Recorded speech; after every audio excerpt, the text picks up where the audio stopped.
नमस्ते। आज हम बात करेंगे सर्वाइकल कैंसर और उससे बचाव के बारे में। मेरा नाम डॉक्टर अमन रस्तोगी है और मैं एक कैंसर सर्जन हूं। हम आज बात करेंगे सर्वाइकल कैंसर वैक्सीन्स के बारे में। सर्विक्स हमारे यूट्रस का यानी कि बच्चेदानी के निचले भाग को हम सर्विक्स बोलते हैं। बेसिकली वायरस जो होता है इस सर्विक्स के सेल्स को इन्फेक्ट करता है।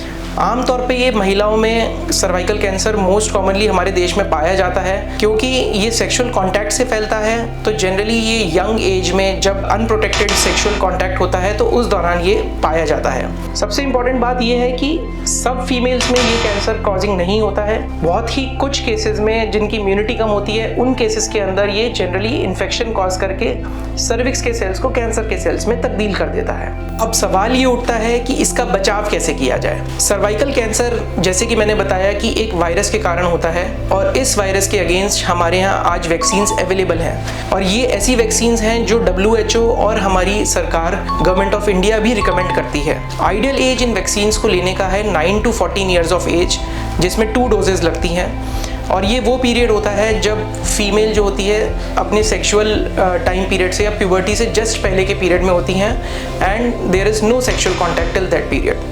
अगर ये 14 साल की उम्र तक नहीं लगती हैं तो ये वाली वैक्सीन्स 26 साल तक की उम्र तक भी लगाई जा सकती हैं, बट उस दौरान ये 3 डोजेज़ में डिवाइड करके दी जाती हैं। ये वैक्सीन्स जो होती हैं जो बहुत खतरनाक वैरायटी ऑफ HPV वायरस होते हैं जैसे कि 6, 11, 31, 33 उनके अगेंस्ट बनाई गई ये वैक्सीन्स हैं। ये सर्वाइकल कैंसर वैक्सीन्स पूरी तरीके से सेफ हैं और WHO और गवर्नमेंट ऑफ इंडिया इनको हाईली रिकमेंड भी करती है। बट सबसे इम्पॉर्टेंट बात यह है कि सिर्फ वैक्सीन लगवाने से ये कैंसर दूर नहीं हो जाता है। हमें प्रॉपरली 30 साल के बाद से रेगुलर स्क्रीनिंग और पैप्समियर टेस्ट कराते रहने चाहिए सो दैट हम बिल्कुल श्योर हो सके कि ये कैंसर हमारे अंदर पनप नहीं रहा है। दूसरी इंपॉर्टेंट जानने वाली बात यह है कि अगर आपके घर में कोई महिलाएं या लड़कियां 26 साल से कम उम्र में हैं, उनका वैक्सीनेशन करवाएं। और क्योंकि ये ऐसा कैंसर है जिसको रोकना मुमकिन है, तो आइए चलिए मिलकर हाथ आगे बढ़ाते हैं। Let's save the women we love the most.